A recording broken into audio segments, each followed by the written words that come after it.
चलो बेटा, next lecture है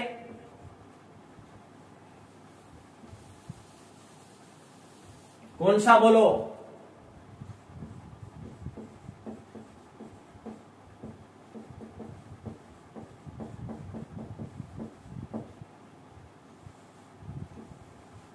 म्यूचुअल इंडक्शन। सेल्फ इंडक्शन में हमने क्या देखा? खुद में का करंट चेंज होने के बाद अगर खुद में ईएमएफ तैयार हो जाता तो उसको बोलते हैं self induction. Now the mutual induction, consider, आजा मेरे साथ, टू कॉइल्स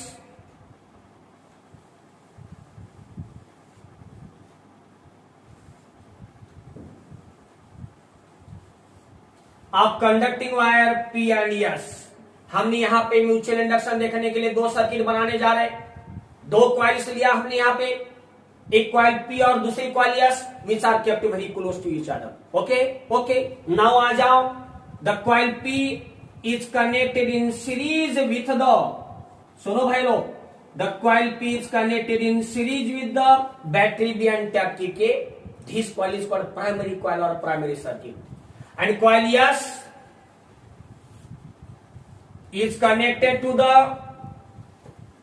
sensitive galvanometer।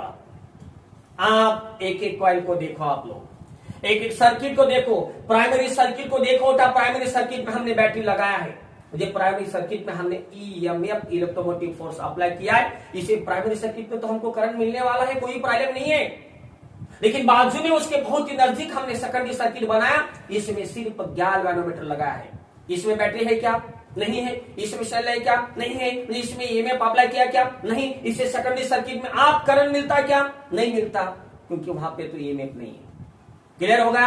आप आ जाओ, प्रोसेस शुरू कर रहा हूं। Now by pressing the tap key the primary circuit is close. आप टैप की प्रेस करके क्या करो? आप प्राइमरी सर्किट को क्लोज करो। जैसे आप लोग टैप की प्रेस करके प्राइमरी सर्किट को क्लोज करते, तो इस बैटरी की वजह से इस प्राइमरी सर्किट में क्या फ्लो हो जाता? बोलो बेटा, करंट फ्लो हो जाता है का नहीं? है का नहीं? है का नहीं? क्योंकि प्राइमरी सर्किट में हमने बैटरी लगाया है, इस बैटरी की वजह से इस प्राइमरी सर्किट में करंट फ्लो जाएगा। लेकिन आपको मालूम है, आपको मालूम है, आपको मालूम है, जब भी आप लोग एक आधे कॉइल में करंट भेजते, बोलो बोलो बोलो, उस करंट की वजह से कॉइल के बाजू में कौन सी फील्ड तैयार हो जाती है? बोलो, मैग्नेटिक फील्ड तैयार हो जाती है, जिसको हम मैग्नेटिक पेटाप्लेटिक करंट बोलते हैं। है का नहीं? है का नहीं? और मला सांगा, अगर एक हरे कॉइल में करंट भेजने के बाद कॉइल के करंट की वजह से बाजू में अगर मैग्नेटिक फील्ड तैयार होती, तो हमने इस प्राइमरी कॉइल में करंट भेज दिया है। अब इस प्राइमरी कॉइल के करंट की वजह से इस प्राइमरी कॉइल के बाजू में बोलोटा कौन सी फील्ड तैयार होगी? Magnetic field. बगा बगा बगा, इस प्राइमरी कॉइल के बाजू में कौन सी फील्ड बनी? बोलोटा मैग्नेटिक फील्ड तैयार हो रही है का नहीं? अगर प्राइमरी कॉइल के बाजू में मैग्नेटिक फील्ड तैयार हो रही, तो देखो होता है प्राइमरी कॉइल है, उसके बाजू में लूप के फॉर्म में ऐसा मैग्नेटिक फील्ड तैयार हो रही।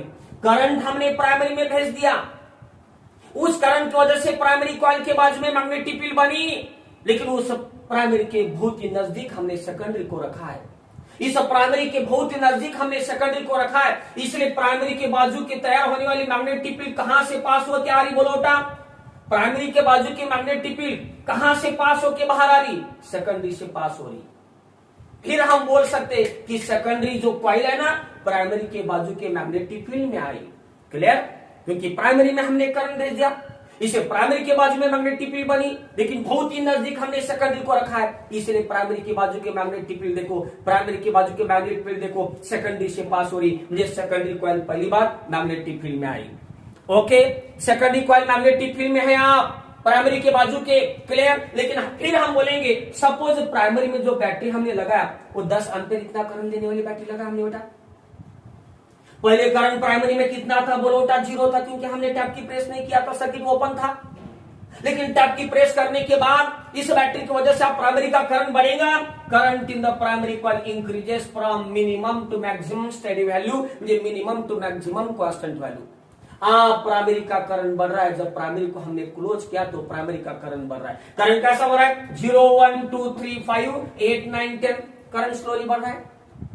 अगर बोलोटा प्राइमरी का करंट बढ़ रहा है तो आपको बल्कि जब एक कॉइल में का करंट बढ़ता है तो उस करंट की वजह से तैयार होने वाली बाजू की मैग्नेटिक फील्ड भी क्या हो जाती बोलोटा, बढ़ जाती। तो आपने प्राइमरी का करंट बढ़ रहा है, अगर प्राइमरी का करंट बढ़ रहा है तो इस करंट की वजह से प्राइमरी के बाजू में जो मैग्नेटिक फील्ड तैयार हो रही वो मैग्नेटिक फील्ड भी क्या होती बोलोटा, बढ़ती होंगी, है कि नहीं, है कि नहीं। तो करंट प्राइमरी मतलब करंट बढ़ रहा है, अगर प्राइमरी का करंट बढ़ रहा तो उस करंट की वजह से तैयार होने वाली प्राइमरी की बाजू की मैग्नेटिक फील्ड बढ़ रही, और बढ़ते समय कहां से बढ़ रही बोलो, सेकेंडरी से, क्योंकि वो सेकेंडरी से जा रही। म्हणजेच जब प्राइमरी सर्किट को क्लोज करके प्राइमरी का करंट बढ़ रहा था तो प्राइमरी की बाजू की मैग्नेटिक फील्ड बढ़ रही, और बढ़ते समय सेकेंडरी से बढ़ रही, और बढ़ने को बोलते चेंज होना।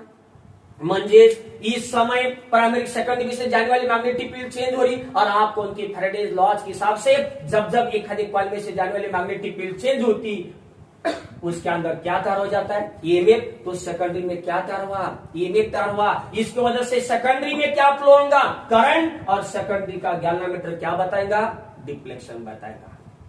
बगा देखो सेकेंडरी में ईएमएफ तैयार हुआ, इसी उस ईएमएफ की वजह से सेकेंडरी में क्या फ्लो हो रहा है, करंट, इसीलिए गैल्वेनोमीटर सेकेंडरी का डिफ्लेक्शन बताया। हो गया, हो गया, हो गया। अब बढ़ बढ़ के करंट कैसा है बोलो बेटा, आप करंट कैसा है, कांस्टेंट है। आप प्राइमरी का करंट कांस्टेंट है, अगर प्राइमरी का करंट कांस्टेंट है तो उसकी वजह से बनने वाली मैग्नेटिक फील्ड भी कैसा है, कांस्टेंट है। और कांस्टेंट मैग्नेटिक फील्ड की वजह से सेकेंडरी में ईएमएफ तैयार होता क्या, नहीं होता। करंट फ्लो होता क्या, नहीं होता। ये तो मालूम है। अब आ जाओ, now by releasing the tap key primary circuit is break. Tap key release करके प्राइमरी सर्किट को ब्रेक कर दो आप लोग। जैसा ही प्राइमरी सर्किट को ब्रेक करते आपको मालूम है current in the primary circuit suddenly reduces from maximum to 0। आप प्राइमरी का करंट कम हो रहा है। करंट कैसा कम होगा, 9, 8, 5, 3, 2, 1, 0। अब प्राइमरी का जब करंट बढ़ रहा तो मैग्नेटिक फील्ड बढ़ रही थी बेटा। आप प्राइमरी का करंट कम हो रहा है, अगर प्राइमरी का करंट कम होता है तो उसकी वजह से बनने वाली मैग्नेटिक फील्ड प्राइमरी की बाजू की क्या हो रही, कम हो रही। और कम होते समय कहां से कम हो रही बोलो, सेकेंडरी से। और कम होने को भी क्या बोलते बताओ, चेंज होना। इसलिए फैराडे लॉज के हिसाब से इस समय में भी सेकेंडरी में क्या तैयार होगा, ईएमएफ तैयार होगा। क्या फ्लो होगा बोलो, करंट फ्लो होगा। और अगेन गैल्वेनोमीटर क्या बताएगा, डिफ्लेक्शन बताएगा, but in opposite direction. Secondary का फिर गैल्वेनोमीटर डिफ्लेक्शन बताए, बट इन अपोजिट डायरेक्शन। इस डायरेक्शन से लेना देना नहीं, जो लेंस बताता है उसके हिसाब से। हम क्या देख रहे, हम क्या देख रहे कि हमने 2 सर्किट बनाया, एक प्राइमरी सर्किट, एक सेकेंडरी सर्किट। हमने प्राइमरी का करंट चेंज कर रहे, और ईएमएफ कहां तैयार हो रहा है बोलो, सेकेंडरी में। खलास, एक फिनोमेनन है, एक प्रोसेस है। इस फिनोमेनन में हमको क्या ध्यान में आ रहा है, जब एक आधे सर्किट का करंट चेंज करते तो उसके बाजू वाले सर्किट में क्या तैयार हो रहा है, इलेक्ट्रोमोटिव फोर्स। तो चलो बेटा, पहले हिंदी में बाद में इंग्लिश में। What is mutual induction. बगा, अगर अपने में करंट चेंज होने के बाद बाजू वाले में अगर ईएमएफ तैयार हो जाता है तो उसको बोलते हैं mutual induction. The effect of inducing EMF in a circuit, the effect of inducing EMF in a circuit due to change of current in the neighbouring circuit is called mutual induction. या सुनो, the effect of inducing EMF in a circuit, सुनो, the effect of inducing EMF in a circuit due to the change of current in the neighbouring circuit is called mutual induction. Explanation देखना है तो consider 2 coils of conducting wire P and S which are kept very close to each other. Coil P is connected in series with the battery B and tap K, called primary coil.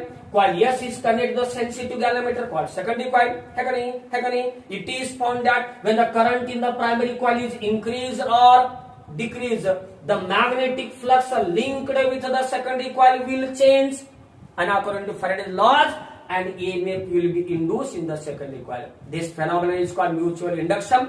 अपन ऐसा बोलेंगे, चलो तो हम ऐसा बोलेंगे, suppose हमने primary का जो करंट चेंज करे, late di upon dt with the rate of change of current in the primary coil. Let di upon dt with the rate of change of current in the primary coil. और उसकी वजह से ES with the EMF induced in the secondary coil. It is found that, सुनो, it is found that the EMF induced in the secondary coil.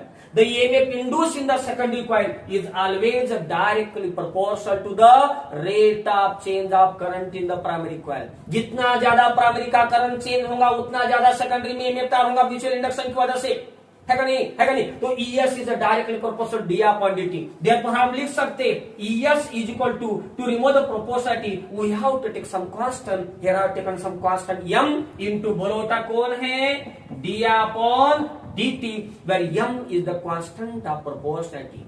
m is the constant of proportionality for two coils which is called coefficient of mutual induction.